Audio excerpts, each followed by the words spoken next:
Hello, everybody. Welcome to Literarily Wasted. I'm Adam, obviously.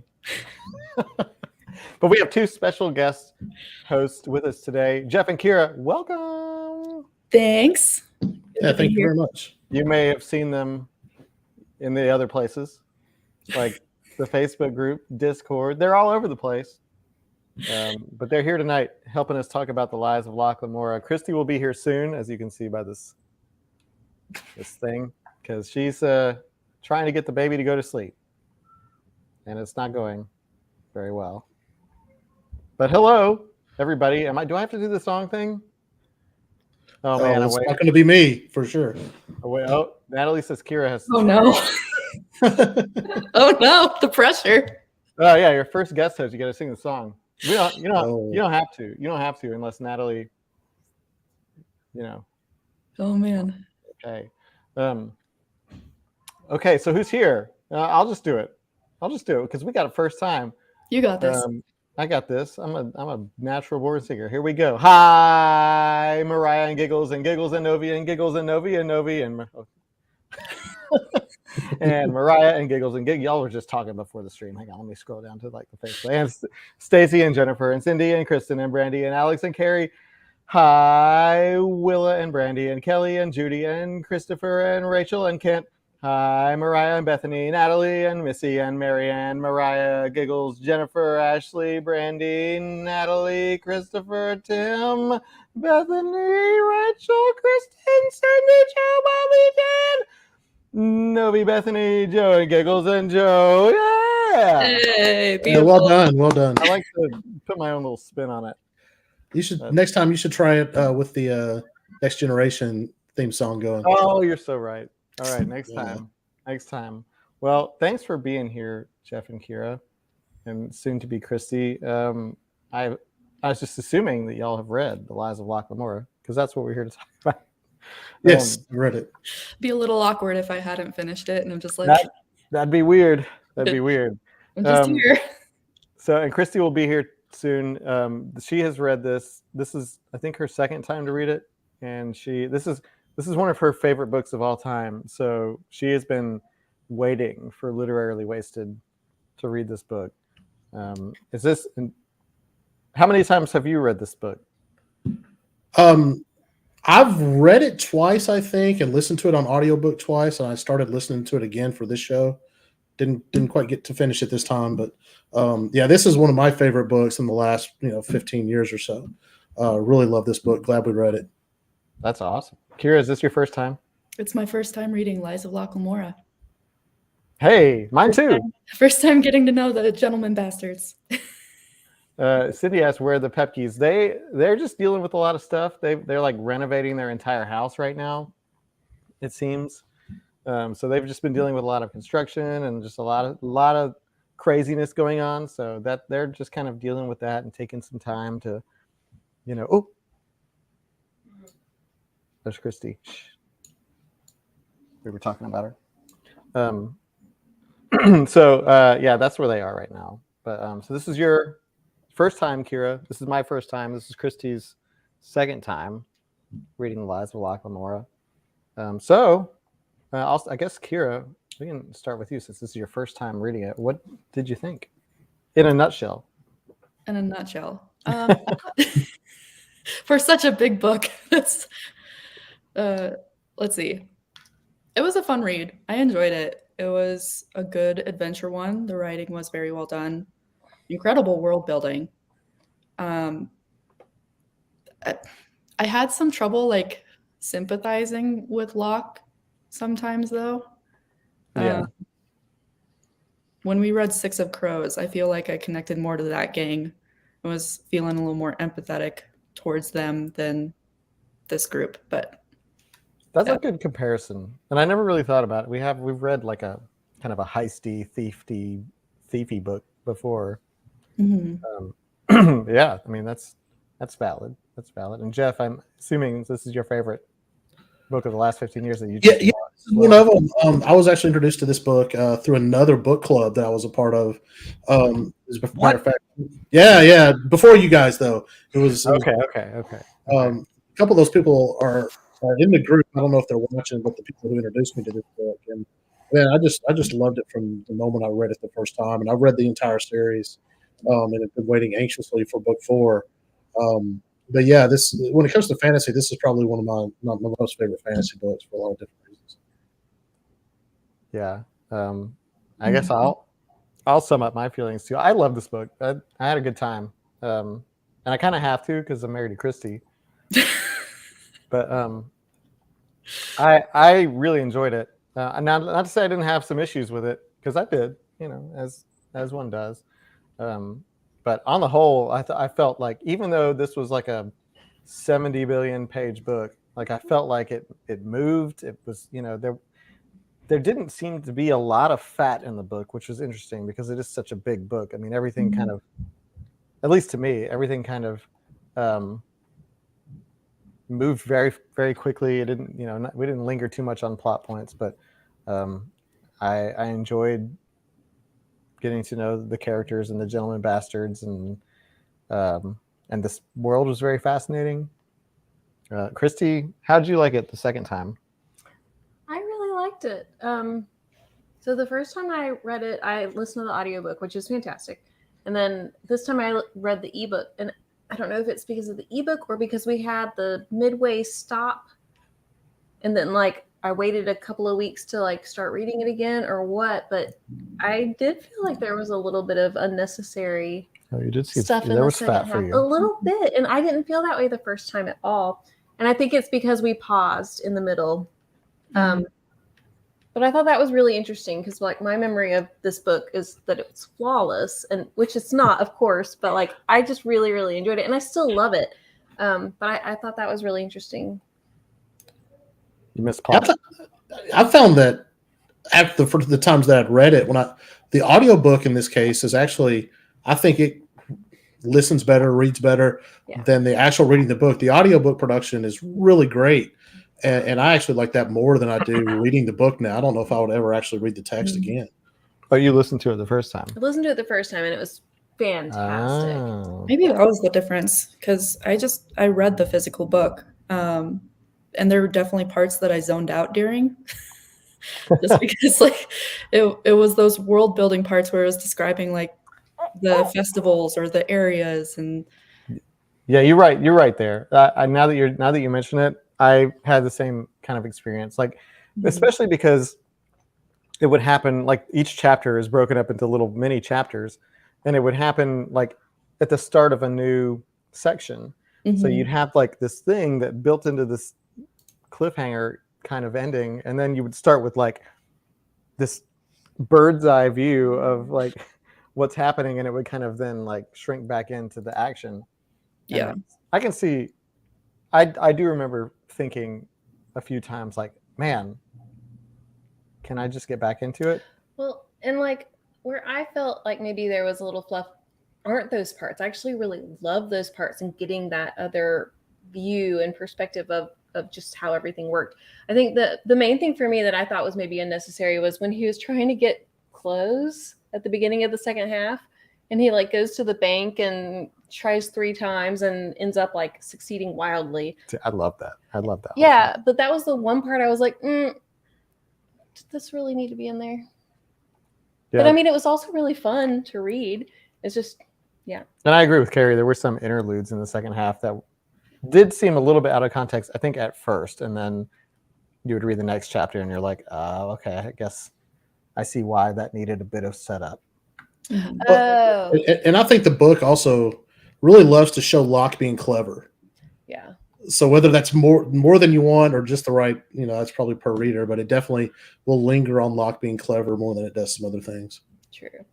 And I just saw a comment that reminded me of this. When they're going down the wall that's covered in vines, and then they end up getting in the middle of a lover's spat. Oh yeah, that was a weird. That was so weird. And I had no memory of that from my first read, but reading it the second time is why? That was a weird, that also stuck out to me. I was like, am I watching the old 60s Batman TV show right now where they're climbing down the thing and Sammy Davis Jr. pokes his head out and it's hey, what are you guys doing? That's kind of what it felt like. I mean, it was fun to see those moments where things went off the rails for them, where they had to Yeah. think quickly on their feet.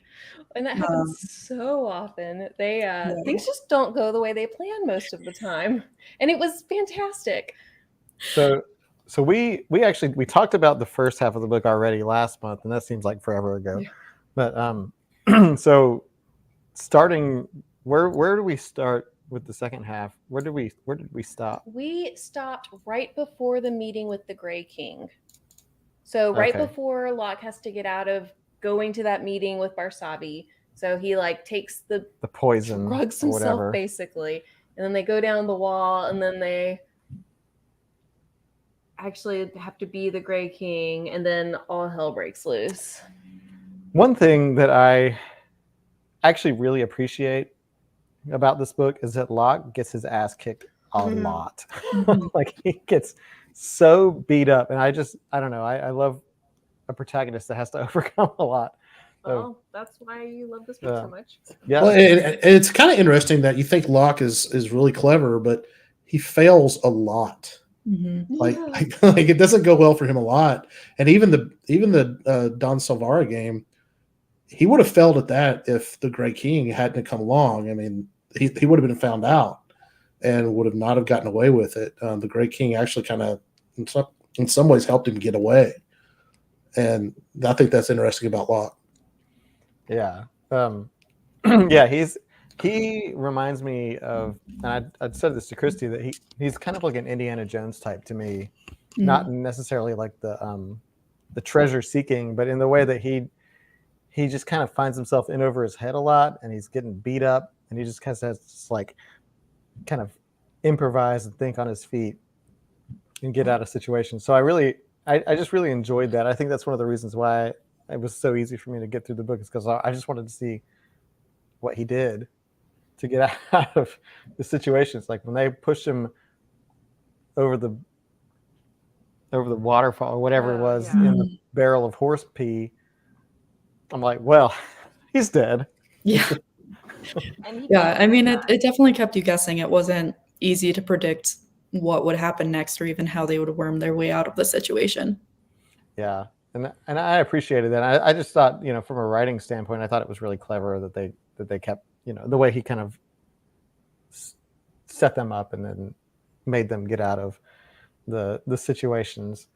But and so again, a lot happened. We basically read like a whole book as the second half of the book. So he gets out of his meeting with Barsavi. He impersonates the Grey King, gets his ass kicked, and dies. And then they go back and discover Callow and Galdo. Yeah, then they all died. They died. And Bug, oh gosh. Because I was not expecting that part, and I got kind of upset. No, I think we need to just talk fair. about this for a minute, because I was also upset. I think I really enjoy Callow and Galdo. I had actually mentioned somewhere else that I'd love to see a book of the adventures of Callow and Galdo. Yeah. Obviously up to this point, but they do come back in a flashback in later books, so don't feel too bad. There's some more of them. Not to give spoilers away or anything, but I like those two characters as much as I like Jean and Locke. Mm-hmm. Yeah, and Bug. I think they just had such a great dynamic, and I was actually really excited about seeing this gang of gentlemen bastards like go through the book, and like I was kind of sad when it ended up just being Locke and Jean, because like I love the dynamic. I love a good crew. And they're more than a crew, though. They're family, and you could tell. And they have like these traditions, and he really made you feel that. And then he ruined it. Scott. Yeah. And I think part of it was they all just happened at once in like just a handful of pages from each other, which made it even worse. Yeah, it's like, but I think that raises the stakes a little bit for Jean and Locke. Yeah. The one thing that I would say I dislike about this novel is kind of the all-powerfulness of the Bondsmage, and how that thread just kind of comes out of nowhere, and these guys are super powerful. I'm not a big fan of that, and I think that kind of gets the writer out of a couple of plot troubles just by saying he has the power to do some certain things. So I'd have liked to have seen that happen, but in a different way, maybe. Yeah, I can see that. I actually appreciated having kind of a very powerful villain because again, it raises the stakes in that way too. To see like, oh gosh, how is this like band of thieves going to overcome this all powerful mage? But they, literally it was like they discover Calo and Galdo, and basically in the same place, the henchman comes and murders Bug. Yeah. Like, Yeah. and so like I was like, oh no, and I like there was like, I went through some of the stages of grief. Like denial was a big one. I was like, they're coming back. And then whatever, they're coming back. They're coming back, right? And then they didn't, and I was very upset about that. So that happened, and then Locke goes to the big old party that Barsavia is having, and the Grey King comes in and Red Weddings the hell out of it. Barsavi's party. Barsavi's party. Yeah. So Barsavi's like, we did it. We killed the Grey King. And the Grey King's like, oh yeah, I'm going to kill you and everybody that you're related to. With his sisters. Yeah, with his sisters. We don't know that they're sisters at the time. Yeah. But so that was another big moment, a big like, oh my gosh, what's happening moment when like, basically Grey King comes in and just takes over the whole. I will say that the author did a really good job of making villains that you want to see lose. You really didn't like the mage, you really didn't like the Grey King, and so it was very satisfying to see them overthrown basically by Locke. Yeah, that's what Tim said too. It makes when they finally do it, you're like, oh yeah. Well, and Marianne on Discord, she said, while the bag of glass scene really bothered me, by the time they got to the deconstruction of the Falconer, I was like, yeah, this seems fair. Yeah. They do some pretty horrible things, but you're like, I'm still rooting for you. Mm-hmm. So Kappa Razan is his name now. He takes over, and Locke and Jean have to kind of flee, but Locke is all like, he's basically half dead. Oh yeah. So he passes out, wakes up. He's there with the new guy, the doctor guy, right? Yeah, Ibelius. And the dog leech. Yeah. The dog leech, and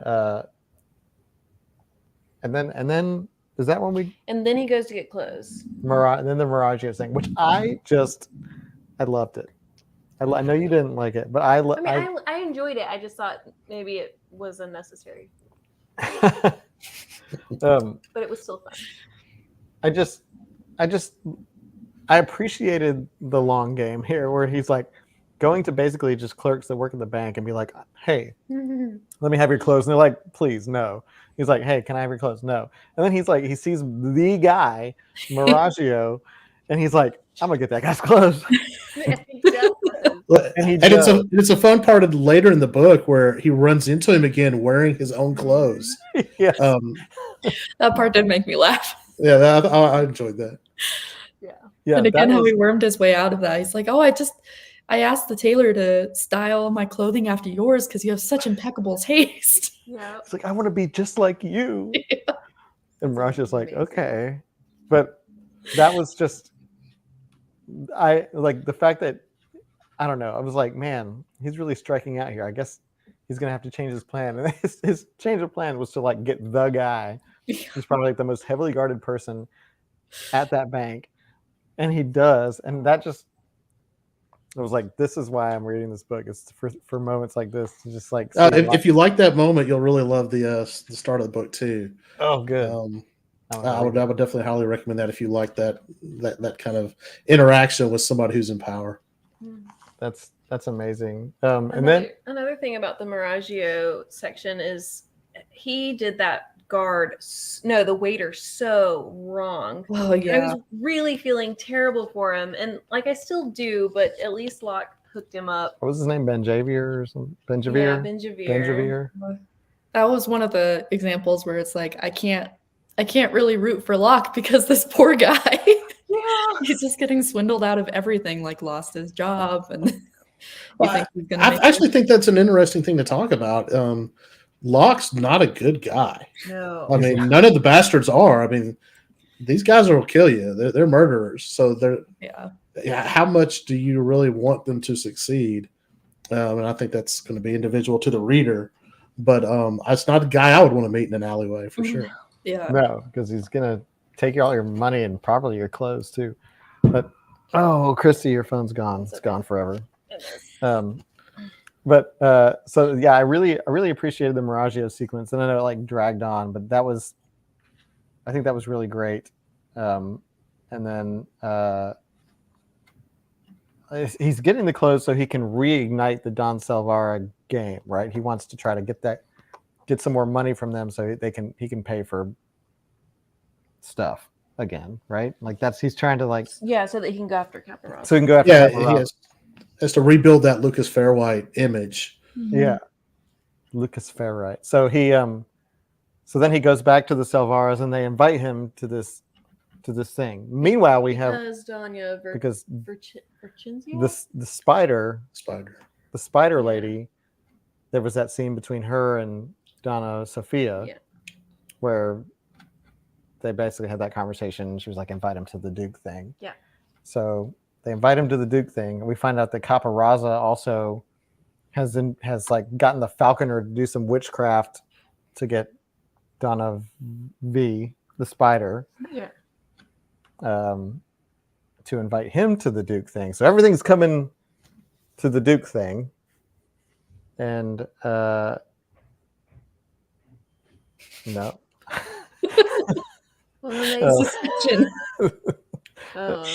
Wrong book. And so then everything kind of comes to a head at this thing where Locke meets the spider, is taken to the spider. Mm-hmm. Well, and before that, he runs into Caparozza. That's right. They have that moment, and where Caparozza realizes that he's not dead. Yes. And then he also runs into Miragio, which we've mentioned, which nothing came of that, but it's funny. And then he gets taken to the spider. Steven takes him to the spider, who stabs him in the back of the neck with a knitting needle that's poisoned. And this is another favorite part of mine, where she's like, I have the antidote around my neck. He just punches her in the teeth. Yeah. I think I like woke Christy up. I was like, Locke just punched the old woman in the teeth. That was great.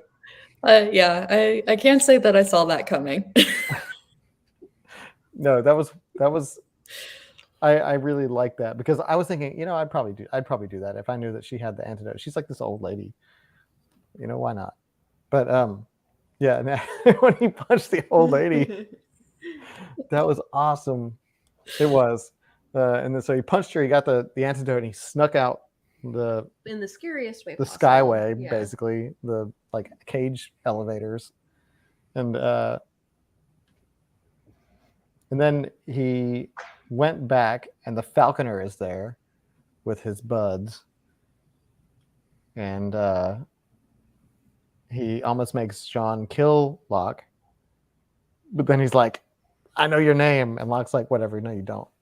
And then they pull the old switcheroo on the Falconer, and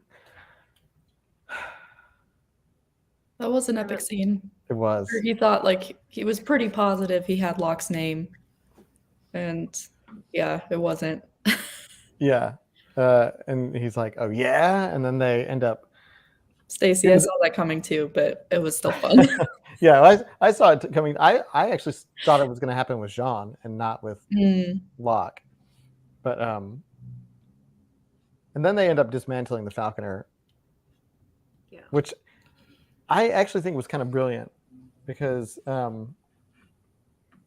they made it very clear in the first half, like what happens when you kill a mage.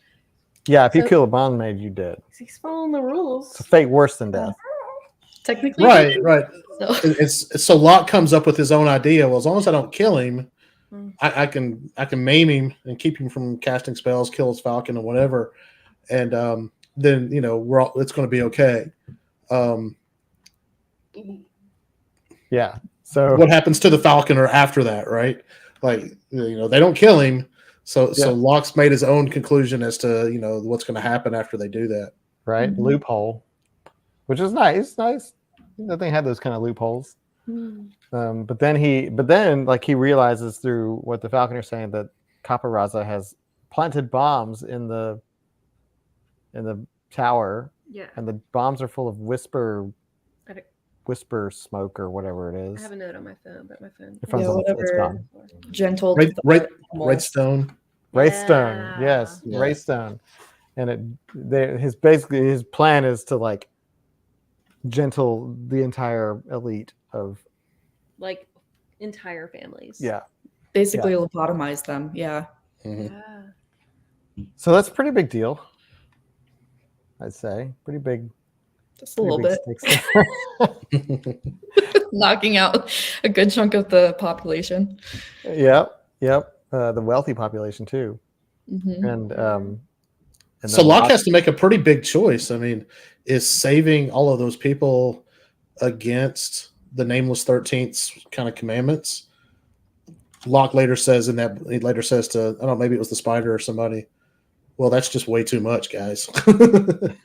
That's way too much. I can't even handle that. Yeah. Yeah.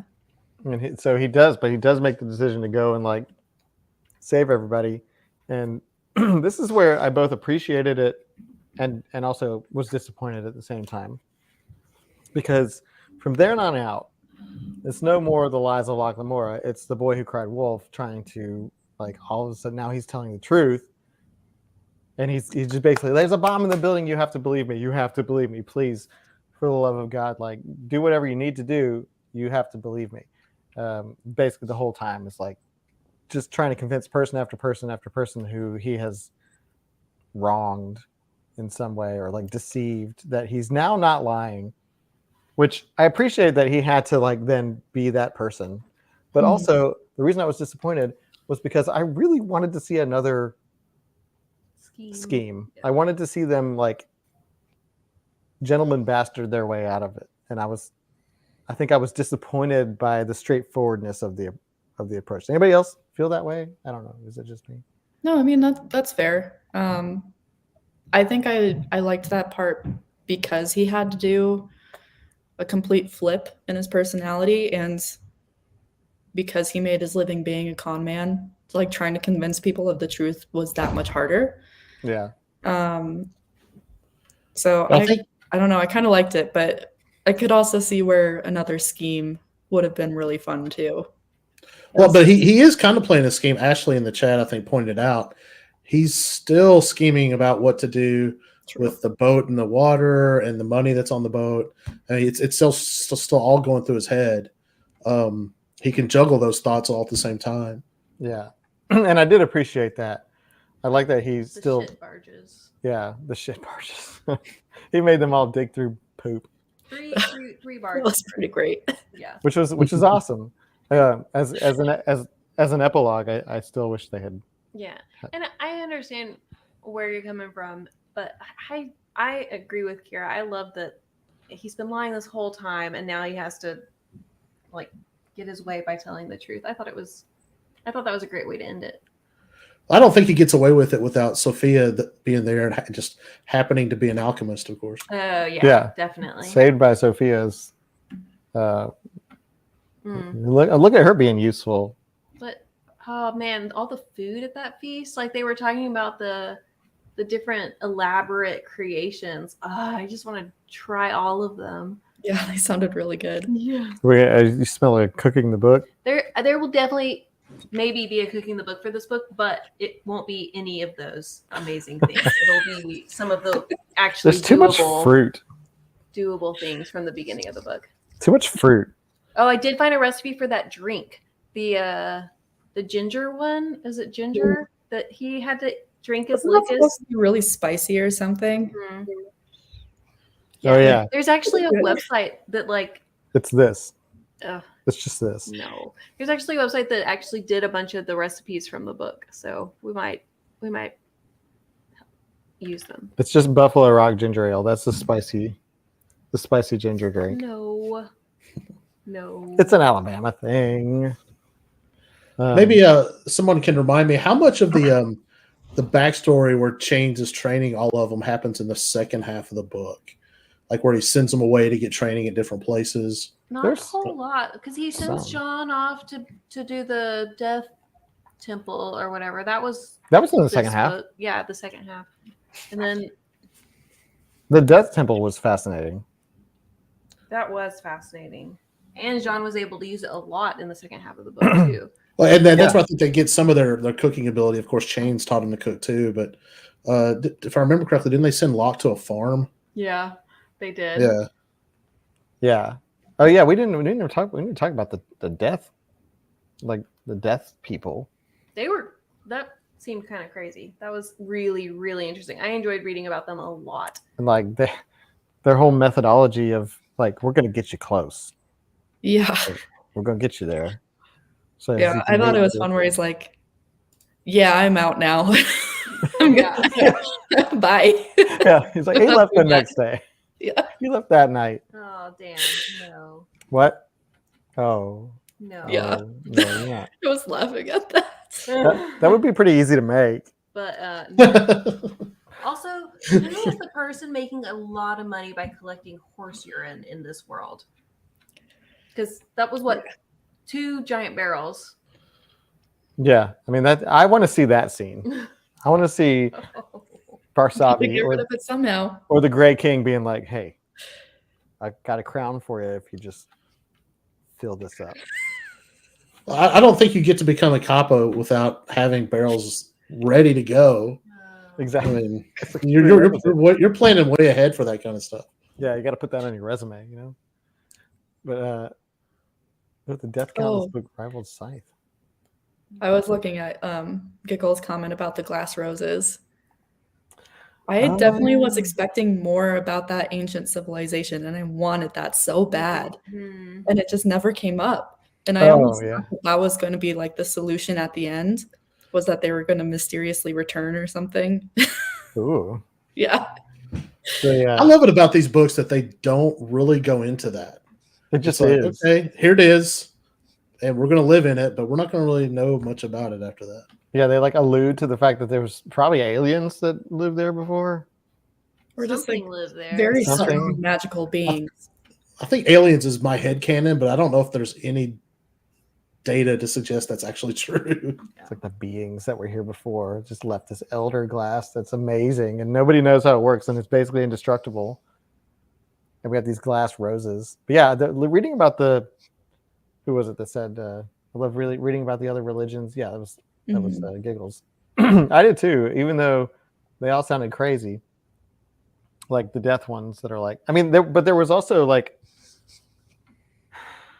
dare I say, a little bit of like logic. I was like, oh yeah, that actually makes sense. You want to understand death. You're gonna have to get close. You're gonna have to, get as close as you can, and like, but like constantly, people were just dying there. And did they have to like climb? Was there some climbing thing? Yeah, so like they have a bell for the hour. Welcome back. Have to climb like really steep and precarious to ring the bell. Yeah, they had to do that like daily, multiple times a day.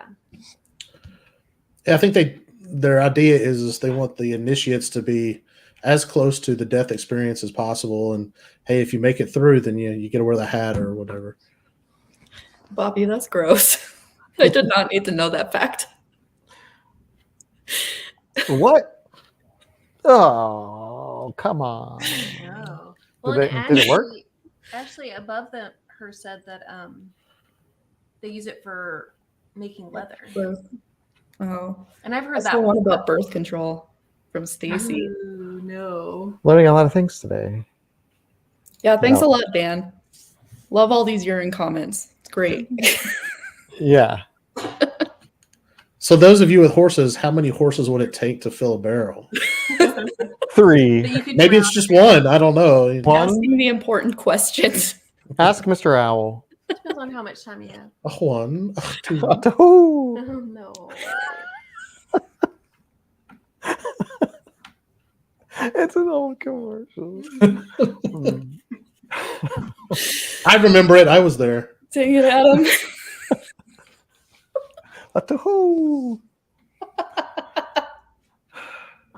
What were we talking about? Pee. I've lost it. I don't We're know. talking about pee. I think it was interesting. I think it's in the second half of the book where you find out that Change was actually related to the Duke and his black jackets. I think that's in the second half. And then he sends Jean to train, and that guy's one of Change's friends from there. So there's some connections there that are made kind of in the background. Yeah. Giving Chains a little bit more backstory, but not a whole lot. Yeah, Chains has the hookup. He's got the, kind of the mysterious. Oh my goodness! Hello. I would absolutely read a book about chains because he's 100%. fascinating.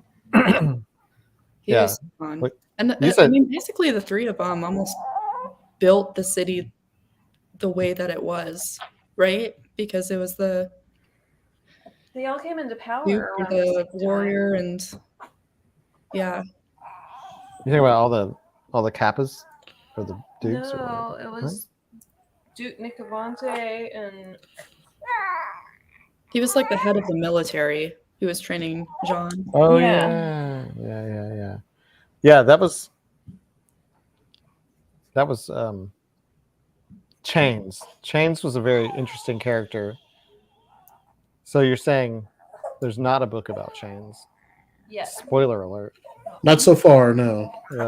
But you said Scott Lynch is writing a bunch of short stories. He has like 2 short stories that are like almost ready to be published, I think. Maybe there's a Chains one.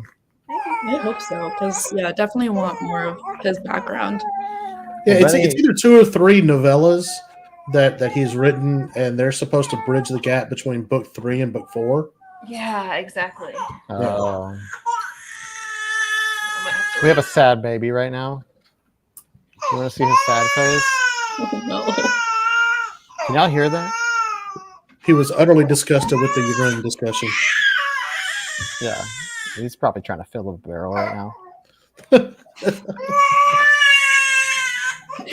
she goes again. Say Aw. bye. Bye. I actually really like the ending where Donna Sophia and her husband were basically tapped by the spider to take over. Oh yeah, I thought that was a nice touch. Somebody in the comments said that was a little too clean. I don't think that it is very clean because I mean it's a little clean, I guess, to wrap up story wise, but like I want to see that. I want to see how that training goes because it seems like the Salvaras.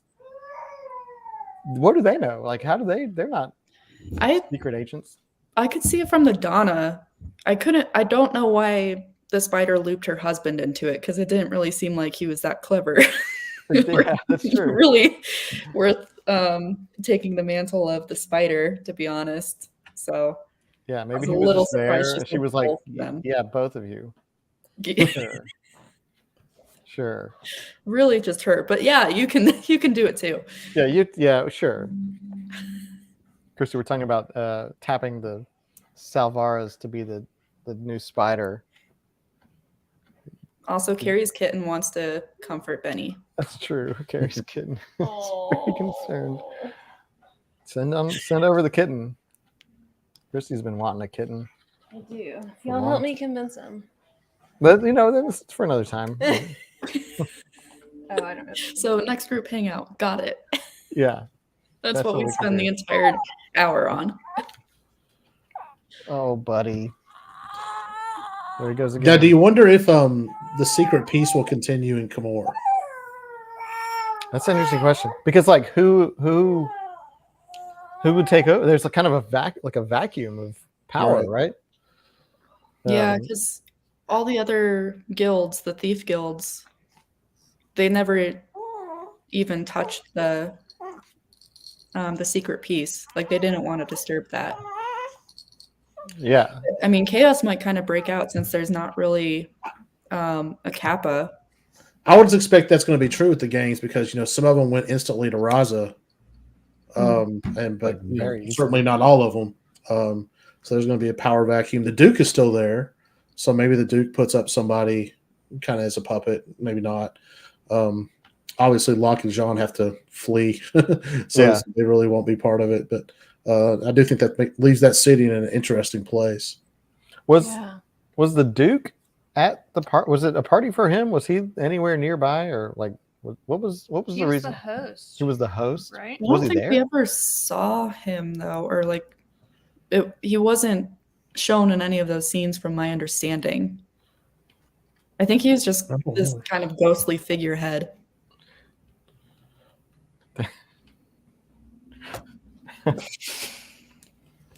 Oh, well, that That bird had it it coming. Yeah.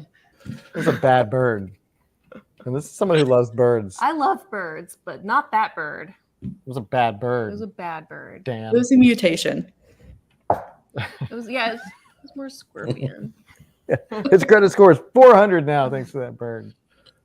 Look, a bird crossed with a scorpion is pretty nightmare-inducing, I think. Yeah. I forgot that it was like a scorpion bird. Yeah, that's how it killed I hate that. Nazca. I hate that. Oh, Yeah, no. the way that it was described, it was pretty gross. Yeah. Honestly. Yeah. Yeah, so when they chop that bird's head off, it's like, okay, good. Good. Yeah.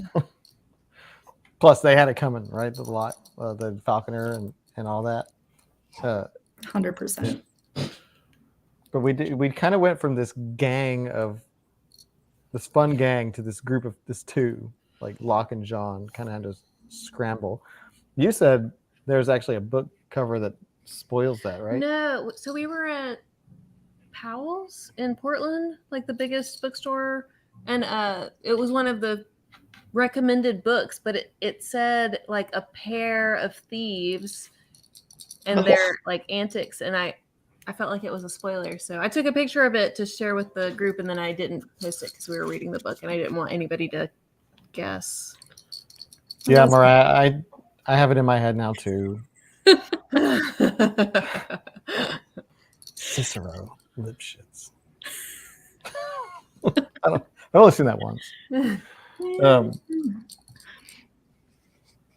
But what were we talking about? Two. Yeah, Down to two. the gang down to two. So as somebody who does want to read farther, I'm interested to see if it is just kind of a buddy thing, or if they get the gang back. No spoilers. They get the gang back, build up a gang, or there's more of like an Ocean's feel to it. I can't decide if I want to keep reading the series or potentially wait until maybe he releases more, though it sounds very up in the air as to whether or not that's going to happen. Yeah. My understanding is that it will happen. Supposedly he's turned in the first draft to the editors, along with some either drafts or full versions of those novellas.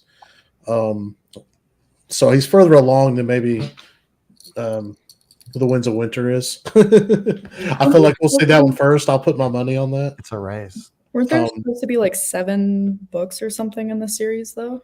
Yeah, they're on Goodreads and they already have titles. Yeah. Oh. It seemed really long. I hope Scott Lynch is a young man. Unlike George R. Martin. Youngish. That's true. But yeah. If you like the Jean and Locke relationship, keep reading. Would be what I would say. Definitely. I mean, I like it. On that. So Jeff, I know you already answered this in Discord, but if you'll just tell the group, Dan asked, "Oh yeah, if the series never gets finished, is there still somewhat of a satisfying ending where it stands? Like this one ended and had a clear ending. Is that how all 3 of them are? Because I can't remember." They do, yeah. Each book has kind of its own story, whether you call it a game or what the main plot line is. Books 2 and 3 expand the world a little bit more, and I think book 3 especially ends in a little bit more of a, all right, what's next kind of a situation. But the kind of the way book 1 ends is really how books 2 and 3 both end. They kind of wrap up a story, but your heroes are kind of left out in the wind somewhere. You don't know kind of what's going on next for them. So I think you can read each book and feel like you've read a complete story. Definitely book 3 opens up the world to a whole lot more possibilities. You've read it, right? Yeah, I just can't remember how they wrapped Yeah. up.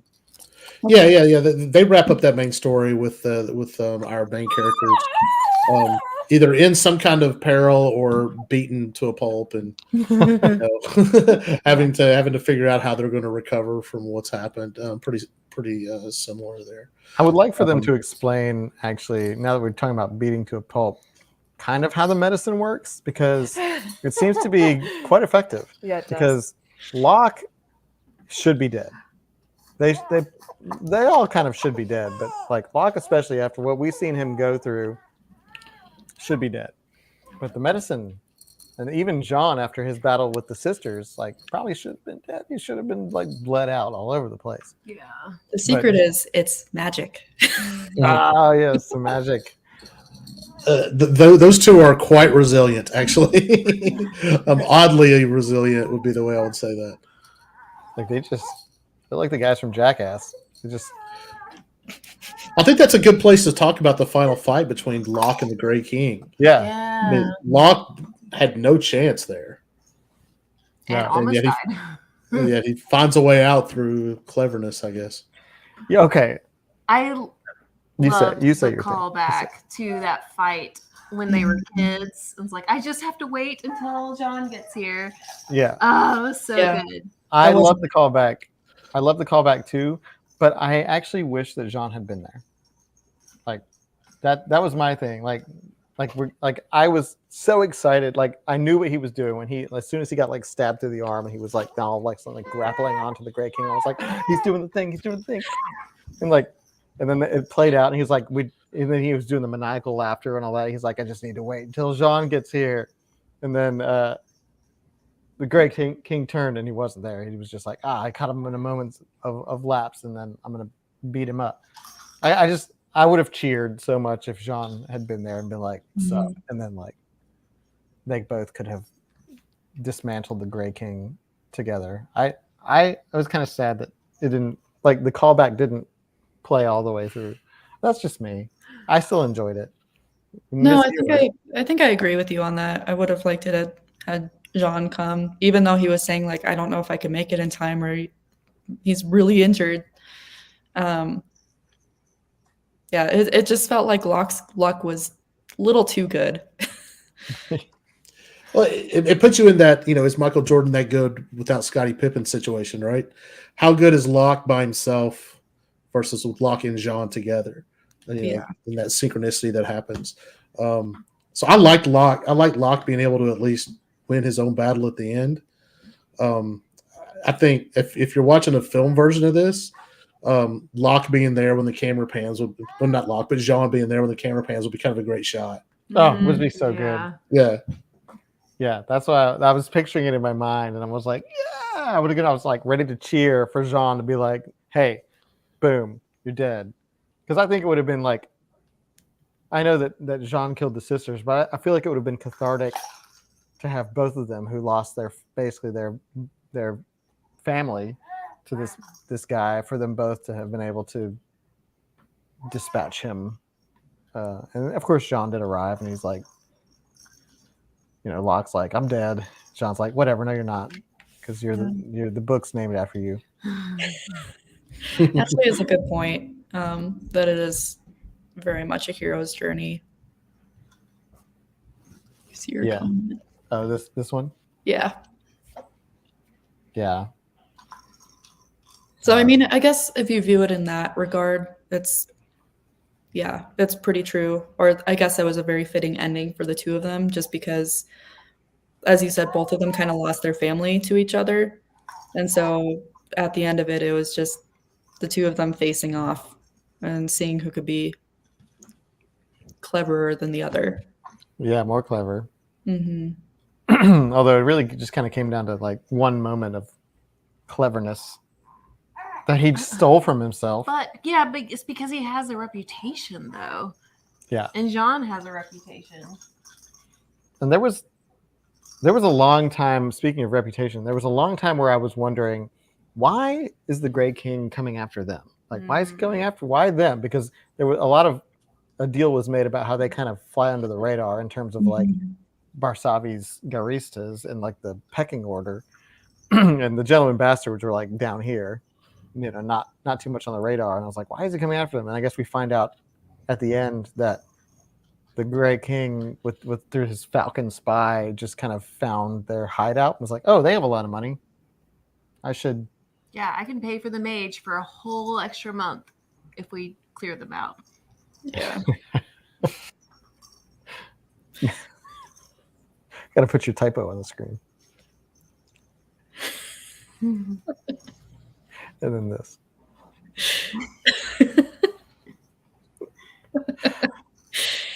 But yeah, like just like thinking like, why is it that the Gray King is going after them? It's just because he wanted their money so he could pay for the bonds mage more, and he thought that he wouldn't.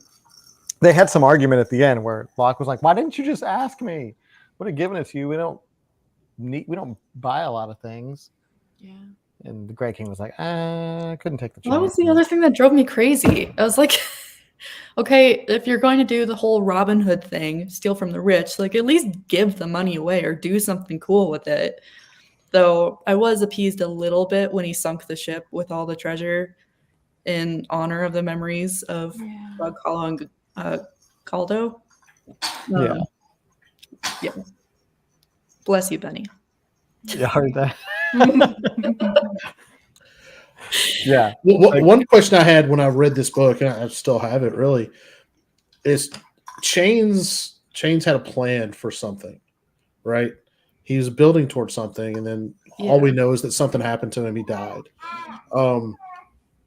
Is Locke trying to continue that plan? And I don't have the answer to that. I don't know it. Is he continuing that plan, and they're building this fortune for a purpose? I don't remember that being alluded to in any of the books, but if I'm wrong, somebody let me know. Yeah. Is Locke still trying to do it, or is it as it says in the book, Locke just wants to steal stuff and be as audacious as possible doing it? It could be both of those are true as well. But I'd sure love to know what the overall big plan was. Yeah. That's a good point. Yeah, because I think I had asked that in the Discord too, because I thought I had read somewhere in the beginning that Chains had alluded to having big plans for them, or said something along those lines. But when I posted in the Discord, it might have been you actually who responded to me, Jeff. Someone was saying that it was more just to break the secret peace. Chains clearly does not like the secret peace. He thinks it's an affront to the Nameless 13th, and so maybe he sees it as it's his way of honoring his god. And I think it's pretty important to be clear that Chains really is a priest of the Nameless 13th. I mean, he really thievery is a religion for him. And again, if I missed this, I don't know if it was in this book or in the next one that they clearly state that Locke is a priest of the 13th as well. Mm-hmm. So it is a religion, and I think that's important to remember, is that stealing is kind of like a moral imperative for Locke, especially, and Chains, I think, as well. It wasn't a joke that they were a priest. They were playing like priests for a Paralandro, but they're really priests for the 13th. But it was still as much of a religion as anything else could be in that particular world. And I think he did say in the context of like sinking the ship and all that stuff, and like what they did with the money, like that was he's like, I'm a priest of this. Like this is, I believe in this, and like we're doing this for my people. So yeah, I think that's interesting that they, a guy who is basically living lie after lie after lie, like what are his truths? And that's kind of when you peel away and you see like who he actually is, you get those glimpses of his character. I think that's really cool. But we'll never know his name. 5 syllables. People want to make a guessing game out of it. I think it was F you, Gene Tannen, is what he said. 5 syllables. No, doesn't work. No, it does. It does. My name is 5 syllables. It's me. Adam Schwartz. Well, with my middle name, Adam Joseph Schwartz. Yeah, I'm Locke Lamora. I Didn't see don't that know coming. if Locke would even have a middle name. I don't think they really did that back then for poor families. Yeah. I think they said in the book that he got locked from like some kind of sausage salesman. He heard it. Isn't that what he said in the book? Is like, I heard the sausage Yeah. guy saying it, and so I took it for my name. Yeah. That's great. Benny, what's that? He's just a talking. He's learned how to talk, so. He's given us his guesses for Locke's name. Literally. Yep, that's it. Benny Natalie's just, we got a Swiftie. I mean, a Tyler Swift fan. Big fan of Tyler Swift. Love Tyler Swift. He's on tour now, right? Tim, I definitely thought that Locke was going to go after the gold too. So, and There's some pretty nasty beasties in the water, though. I think. Yeah. that's true. And Giggles, Oh, yeah, if yeah. they hadn't mentioned it was a death offering, I definitely wouldn't have gotten that either. Yeah, I keep putting that on screen. I didn't mean to. Maybe I do. Yeah, the death offering. Yeah, otherwise I would have just like, why did you do that? Bethany's got something interesting in the comments. this? That is actually I haven't thought about that, but that's very good. See, when I first heard of this book, and Christy's just like, you have to read the Lies of Locke Lamora. I thought they were talking about a lake, because like it's Scotland, right? Isn't like aren't the lakes just called Loch? Like, but it's LSCH. So you thought that there were lying lakes, an entire book of it? Yeah, I thought like this is a town or something, and it's like built on Loch. I don't know. Like Loch Lamora is a place. It's because I didn't do any research. She's just like, you got to read the Lies of Locke Lamora, and I'm like, that sounds boring, because it's about this town or this lakeside town in Scotland. But then she was like, no, they're like thieving. I mean, people. it's Oceanside, so close-ish. I mean, it's if you kind really of, want to stretch. it's kind of Waterworld or Venetian, right? It's like it's a Mhm. very Venetian layout where it's like you got to take little boats everywhere. Yeah. Little boats. I Floating didn't mean to mean the boats. But yeah, floating market, the floating graves or whatever. Like, right? There's like a floating graveyard, and Yeah, that was pretty much just where all the ships crashed, right? Oh yeah. And they just called it that, the floating grave. yeah, that's where the Kappa Yeah, Barsavi's lair, the headquarters, It or was hideout. a ship, right? Right? Yeah, it was a ship that was moored, so it wasn't going anywhere. Mhm. And he had a shark pit under it too, which was super Dr. Evilly. Oh yeah, very James Bondy. The shark pit. Just no freaking laser beams, I guess. That's all I want is freaking laser beams. Okay, well we made it. We made it to the hour mark. Woo! I mean, we should. The book's like 5 billion pages long. But yeah, so for those who, I guess for everybody, are you gonna keep reading if you haven't read any more of this? And if you have, are you gonna reread them? So once book 4 comes out, I will reread them. But I'm gonna wait until that happens. I think I'm going to pause and read some of the other book series that we've started in this club and catch up on those. Yeah. Which one? Which one are you gonna go to? I need to finish up Murderbot. I started reading those. Oh, they're so and good. then I paused and I haven't gone back to it. So That's nice and bite-sized yeah. compared to this. Yeah. Compared to Yeah, these. it went. Those go a lot faster. So I think I finished re-listening to this series within the last year already. So I'll just give my kind of my support to anybody that wants to listen to the audiobooks. Continue on. It's the same reader. He's really great. Locke kind of has a Jack Sparrow vibe in the audiobooks you might like if you're into that. But they're highly recommended. And I second all of that. They're so good. If you like this book, read the next two. Did y'all hear that? My throat did something. But I gave 5 stars to all 3 of these books. They're some of my favorites. High praise It's from like- somebody who's read every book. Giggles is going to continue. Mary Ann is going to continue, but not immediately. Okay. Lucas is going to read. Casey says no. Bethany's going to keep reading. Jennifer actually has the next 2 books. All right, good, Jennifer. She's going to wait. Dan eventually. I think I don't know if I'm going to do it right away, but I think I am. I think I do You want should to start read. today. Okay. Decision made. Well, we do have another book that we need to start reading soon. Yes. For October, we're into spooky season, and this was a very spirited Oh yeah, people were campaigning poll hard. here. We had 3 what seemed like pretty good choices, but everyone was like, "This is the one. We will have to read this one." So guess what? We are reading Odd Thomas for October by Dean Koontz. Look at this, Dean Koontz slipping into literarily wasted. He's like up there he's like a John Grisham or a James Patterson level. Tom Clancy. Yeah, he's a bigger author. He's a big guy. His name. I've seen his name in like airport bookstores.